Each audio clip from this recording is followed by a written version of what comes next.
શું ગાયનું ઘી ખાવાથી વજન વધે? મિત્રો, આજે ઘણા બધા પેશન્ટ મને એવા જોવા મળતા હોય છે કે જે લોકો વજન ઘટાડવા માટે ગાયનું ઘી ખાવાનું સદંતર બંધ કરી દે છે. ખાસ યાદ રાખો, આયુર્વેદમાં ગાયના ઘીને શ્રેષ્ઠ રસાયણ કહ્યું છે અને એનો એક ગુણધર્મ એવો કયો છે કે યોગવાહી છે. યોગવાહી એટલે શું? જે પદાર્થ સાથે એને ખાવામાં આવે એવા ગુણધર્મ એનામાં થઈ જાય છે.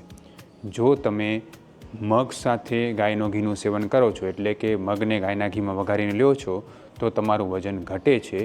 અને જો તમે ગાયના ઘીના લાડવા, શીરો કે લાપસી બનાવીને લ્યો છો તો વજન વધે છે.